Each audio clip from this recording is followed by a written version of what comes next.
As we stated during one of the first main videos of the statics course, the reason to find internal forces within members is to, with them, calculate the different types of stresses a material is subjected to and compare them to material properties such as strength. The process ends up being much more complex than this, but in general, if the stress exceeds the strength of the material will fail. You'll learn more about stresses and material properties in other courses, like a Mechanics of Materials course, but for statics, we still need to be able to identify the internal forces that a structure or member is subjected to. So far, we know how to identify the axial internal forces. We covered two force members and how and why they are only subjected to axial loads that cause tension or compression. Link below to that specific section for that video. Other than axial forces, a member can be subjected to other external loads that can cause it to twist, bend, and shear. And even though the twisting caused by a torsional load, which we usually call a torque, is just a moment that affects the axis of the member we're analyzing. And we make a distinction between torques and moments to state that torques cause torsion and moments cause bending. And we will cover those shear forces that cause bending first. These internal forces and moments can be found using the method of sections we studied in the previous video. The difference here is that when we are trying to find the internal shear and bending moments, we're usually just looking at a single member as opposed to the more complex looking truss structures we studied then. Any external load that affects the axis of the beam or member will be known as an axial load, and any external load that is perpendicular to the axis of the beam will be known as a shear load. The name comes from it causing a shearing stress, which you'll learn more about in later courses. Link below if you're interested. Any load that is not purely parallel or perpendicular to the axis of the member can of course be decomposed into its orthogonal components to treat them separately as axial or shear loads. These shear loads will not only cause shear within the structure's material, but they will also cause a bending moment at any non-zero distance from its location. This bending moment will result in a bending normal stress, which will also be essential to study the potential failure of the material. Of course, to find if a material is going to fail, you need to identify where the stresses are maximum, and for that, in the case of shear and bending, you need to identify where the internal shear forces and bending moments are maximum. Depending on the external load types and load distribution, identifying the critical location along the axis of the member where the shear forces have a maximum value can be non-trivial. And the same is true about finding the location along the axis of a member where the bending moment is maximum. From a technical standpoint, you would find the critical locations where the internal loads are maximum by performing an infinite number of cuts along the axis of a member, draw a free body diagram, and solve for the internal forces at the cut, which are basically just the reaction forces to the rest of the loads you see up to the cut. So let's first look at the different types of external loads that can affect a member, and we'll use the terms beam and member interchangeably here, since the effect of those loads are the same for any member and they're mostly applicable to structures that have a clear axis direction like beams, shafts, and rods. At this point, you're probably very familiar with point loads. These are represented by force vectors and are usually caused by a physical interaction with another body where the contact with it is concentrated in a very small location. So for example, two members connected by pins will in reality have their interaction forces distributed along the contact surface of the pin. But since that area is so small, it is reasonable to assume it as a point load. The same can be said about, for example, a person at the end of a diving board. Compared to the surface and overall geometry of the diving board, the person's weight can be interpreted as a point load. Then we have distributed loads. The simplest kind would be a constant value distributed load whose location is bound by the physical interaction between bodies. A box of homogeneous density on a beam can be represented by this type of load. In 2D, the dimension on the horizontal axis would tell us where the distributed load begins and ends, and the distributed load value W would be equal to the weight of the box divided by the length A. The load density W times A would give us the total load. Then there's the triangular or trapezoidal distributed loads. For example, the wing of an airplane will be subjected to a lift force that decreases as we move away from the fuselage. In reality, the lift force on the wing of a plane might not be linear, but a reasonable simplification can be a triangular or trapezoidal distributed load. However, if more accuracy is required, a distributed load can be written as any mathematical function of x, Wx. And finally, we have the external couples. We talked about the name couples in the rigid body equilibrium main video, link below. This is the name we use for an external moment caused by two opposing forces of equal magnitude equidistant from the location where the external couple is created. So since the opposing forces are counteracting each other in terms of translational acceleration, meaning that the sum of forces is zero and no reaction forces are caused by them, we represent the external couples as a moment applied to a specific point along the beam or member. So to find the internal loads along the beam and to find the critical shear and bending moment locations, which is where they present the highest values, we do not use infinite number of cuts. To make this process easier, we use shear and bending moment diagrams. In some cases, only a finite number of cuts are required to identify the internal shear forces. For example, a simply supported beam subjected to a point load will result in a free body diagram that shows 3 point loads. In this case, only 2 cuts, one between A and B and one between B and C, are needed to find what the value of the internal shear force along the beam is.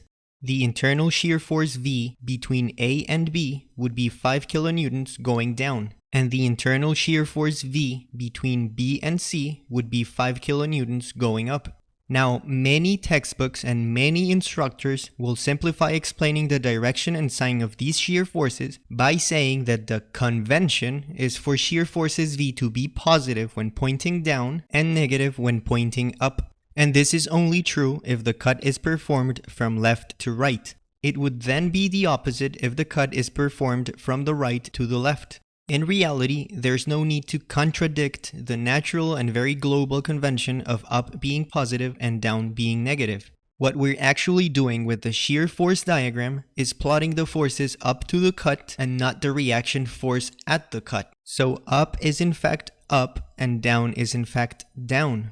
The reaction force at A being a positive 5 kilonewtons load will bring the shear diagram plot up. Nothing is changing between A and B since there are no loads there. Then at B we would see the 10 kilonewtons going down, and then at C we go back up. These shear force diagrams should always end at a zero force, otherwise the structure is not in equilibrium. As opposed to the shear diagram, for the bending moment diagram, we do actually plot the reaction at the cut, meaning the internal bending moment. A cut anywhere between A and B would show us that the internal/reaction moment is a positive value that counteracts what RA is generating. And since this moment is dependent on X, we plot the value from A to B as a straight line with a y-intercept B of 0 and a slope equal to 5. The value at B would therefore be 5L. A cut anywhere between B and C would show us that the internal/reaction moment is still a positive value that counteracts what RA and P are generating. And since this moment is dependent on X as well, we plot the value from B to C as a straight line with a y-intercept of 10L and a slope of -5, which only describes the moment between B and C. The value at C would be therefore 0. Just like the shear diagrams, the bending moment diagrams should also end at 0 to show that the body is in equilibrium. Notice that the slope of the bending moment diagram is the value that we see for the shear force diagram.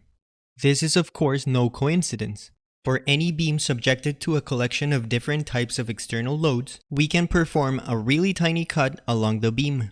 If we are drawing all the reaction loads at both ends, we would have a moment at the left and a moment plus a small change in moment on the right, of course in the opposite direction.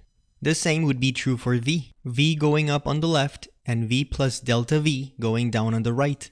We see that for a sum of forces in Y, we have the two internal shear forces and the force resulting from the distributed load, Wx times the length. This means that delta V is equal to Wx times delta x, which if the cut is really an infinitesimal cut where delta x approaches 0, dV dx is equal to Wx. This means that the slope of the shear diagram is equal to the distributed load intensity W, or what is the same, that delta V is equal to the integral of Wx dx, meaning that the change in shear is equal to the area under the curve. If we now perform a sum of moments about the cut on the right, we'd see the reaction moments, The moments caused by the reaction shear force on the left, since the one on the right causes a zero moment in that location, and the moment caused by the distributed load, wherever that distributed load is concentrated at. Solving for delta m and letting delta x approach 0 once again, we see that the slope of the moment diagram is equal to the shear value, which is what we concluded from the example before. Just like with the shear and distributed loads, this can be written as the change in moment to be equal to the area under the shear diagram plot. With these relationships, the only thing we're missing is clarifying with an example how you would represent an external couple in the bending moment diagram. We already stated that if the external shear forces go up, the shear force diagram plot goes up. For example, the reaction force at A. This is because in the shear diagrams, we are plotting the shear forces up to that location, not the reaction shear forces. Since what we are plotting in the bending moment diagram is the actual internal load, which is the reaction to the loads we see from the free body diagram at the cut. For example, an external couple like MA would be a counterclockwise and therefore positive moment, and the reaction to that would be a clockwise and therefore negative internal moment, even nanometers away from the reaction. This means that for bending moment diagrams, positive counterclockwise couples bring the internal moments that we're plotting on our bending diagram downward. The reason we don't also plot the reaction shear forces in the shear force diagram like we do with bending is because the final goal of this process is finding the internal moments to calculate the bending normal stresses. To do that, we use the shear force diagrams only as an intermediate step to visually obtain the slopes we need to draw the bending moment diagrams. If we were interested in finding the shearing stress due to transverse shear, which requires the internal shear force, we would indeed need to plot the negative of what we are currently plotting in our shear diagrams. Let's look at a quick and simple example where we make use of what we've learned today. And if you want to check out more complex examples, make sure to check out the example links in the description below.